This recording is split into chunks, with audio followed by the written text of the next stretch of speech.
Bonjour tout le monde, je suis Henri. Amélie, j'ai une histoire incroyable à vous raconter sur mon dernier voyage à l'aéroport. Bienvenue dans Bonjour Cast Français, chers auditeurs. Oh Henri, raconte-nous cette aventure. Et vous, nos chers auditeurs, avez-vous déjà vécu des moments stressants à l'aéroport? Dites-nous en commentaire. Alors, j'arrive à l'aéroport Charles de Gaulle à Paris. Je cherche le comptoir d'enregistrement. Mais où est-ce? L'aéroport est énorme. Je regarde partout, je suis un peu perdu. Oh non, c'est exactement ce qui m'est arrivé la semaine dernière. J'ai demandé à une hôtesse. Excusez-moi, où se trouve le comptoir Air France, s'il vous plaît? Elle m'a dit, terminal de E, porte F12. Parfait. Moi, j'ai trouvé une dame très gentille qui travaille à l'information. Elle m'a expliqué, « Monsieur, prenez ce couloir, tournez à droite, puis tout droit. Vous verrez les écrans avec les numéros de vol. » Les écrans, oui, c'est très important. On y trouve toutes les informations, l'heure de départ, l'heure d'arrivée, le numéro de porte. Henri, tu as vérifié ton billet d'avion? Bien sûr, mon vol était à 14h30, destination Londres. J'avais le temps, il était seulement 11h. Mais attention, il faut arriver tôt à l'aéroport international. Absolument. Pour les vols internationaux, il faut arriver au moins 2 heures avant.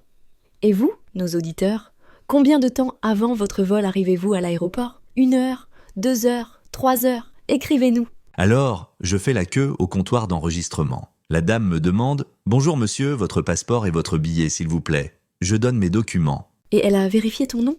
Moi, on me demande toujours « Madame Dubois, vous voyagez seule aujourd'hui? Combien de bagages avez-vous ?»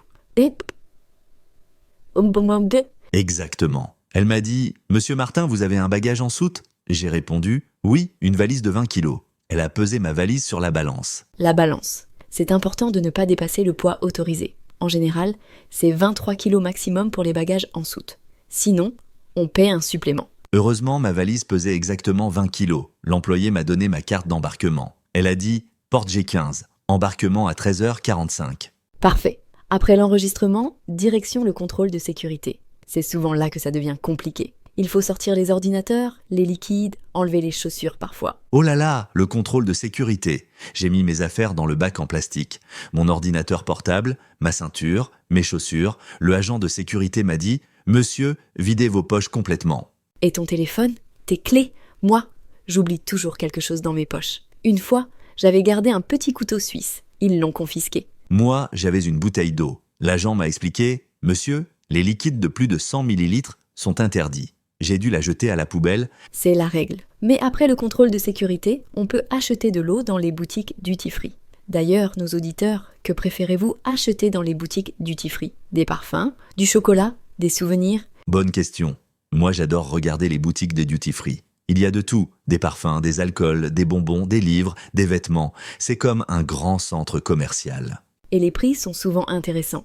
Pas de taxes, mais attention à ne pas trop dépenser. Une fois, j'ai acheté 3 parfums pour ma famille. Ma valise à main était très lourde après. Haha, moi, j'ai acheté juste un livre et un café. Je suis allé m'asseoir dans la salle d'attente près de ma porte d'embarquement. Il y avait beaucoup de voyageurs qui attendaient. La salle d'attente. J'aime bien observer les gens qui attendent leur vol. Il y a des familles avec des enfants, des hommes d'affaires avec leurs ordinateurs, des touristes avec leur guide-liste de voyage. Exactement. Et puis on entend les annonces « Vol Air France 1425 à destination de Londres, embarquement immédiat, porte G15 ». Mon cœur a battu plus vite. Le moment de l'embarquement, c'est toujours un peu stressant, non? On vérifie sa carte d'embarquement, son passeport, on fait la queue avec les autres passagers. Oui, l'hôtesse de l'air a scanné ma carte d'embarquement. Elle m'a dit avec un sourire « Bon voyage, monsieur Martin, votre siège est au rang 15 côté fenêtre. » Côté fenêtre, quelle chance! Moi, j'adore regarder par le hublot pendant le décollage et l'atterrissage. Et vous, chers auditeurs, préférez-vous le siège côté fenêtre ou côté couloir? Dites-nous pourquoi. Dans l'avion, j'ai trouvé mon siège facilement. J'ai rangé mon bagage à main dans le compartiment au-dessus. L'hôtesse m'a dit « Attachez votre ceinture, nous décollons dans 10 minutes. » Ah, le décollage! Moi, j'ai toujours un petit stress au décollage. Et l'atterrissage aussi. Mes oreilles font mal à cause de la pression. Henri, tu as des astuces pour les oreilles? Oui, je mâche un chewing-gum ou je bâille. Ça aide beaucoup. Et pendant le vol, j'aime regarder le film ou écouter de la musique avec le système de divertissement. Le système de divertissement? Il y a toujours des films récents, des séries, de la musique. Et puis, les hôtesses servent des boissons et des petits snacks. C'est agréable. Absolument. Sur mon vol pour Londres, ils ont servi un petit déjeuner. Un croissant, de la confiture, du jus d'orange et du café. Simple, mais délicieux. Et l'arrivée à Londres, comment ça s'est passé? Il faut passer la douane, récupérer les bagages. Parfois, c'est long. L'atterrissage s'est bien passé. L'avion a touché la piste en douceur. Le pilote a dit « Mesdames et messieurs, nous venons d'atterrir à Londres Heathrow. Il fait 15 degrés et il pleut légèrement. » Typique de Londres, la pluie. Après l'atterrissage, direction le contrôle des passeports. En général, il y a 2 files, Union européenne et autres passeports. Exactement. Avec mon passeport français, je suis allé dans la file Union européenne. L'agent de police a regardé mon passeport et m'a demandé « Combien de temps restez-vous à Londres ?» Question classique. Et tu as répondu quoi? Une semaine? Quelques jours? Il faut toujours être précis avec les agents de police aux frontières. J'ai dit « Je reste 4 jours pour le tourisme. » Il a tamponné mon passeport et m'a dit « Bienvenue en Angleterre. » Très poli. Super. Et après, direction le tapis roulant pour récupérer les bagages. C'est parfois le moment le plus stressant. On espère que la valise n'est pas perdue. Oh oui, j'ai attendu 10 minutes devant le tapis roulant numéro 3. Les valises arrivaient une par une. Et enfin, j'ai vu ma valise noire avec mon étiquette rouge. Ouf! Soulagement. Une fois, ma valise n'est pas arrivée. Elle était restée à Paris. J'ai dû la réclamer au bureau des objets perdus. Heureusement, ils me l'ont livrée le lendemain à l'hôtel. Quelle histoire! Moi, j'ai eu de la chance. Valise récupérée, direction la sortie.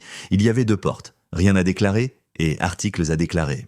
La douane, en général, pour les touristes, c'est rien à déclarer. Sauf si on a acheté beaucoup de choses duty-free ou si on transporte des produits spéciaux. Moi, j'avais juste mes affaires personnelles et mon livre acheté à l'aéroport. J'ai pris la sortie, rien à déclarer. Aucun problème.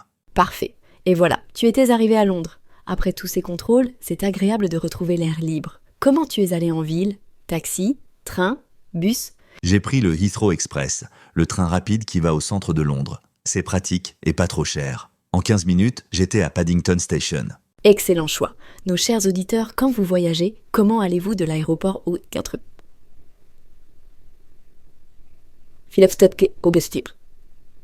Vous prenez le taxi, les transports en commun, vous louez une voiture, partagez vos expériences. Et vous savez quoi, Amélie? Pendant tout ce voyage, j'ai pratiqué mon anglais. À l'aéroport, avec les agents, dans l'avion, avec l'hôtesse. C'est un excellent exercice. Absolument, Henri.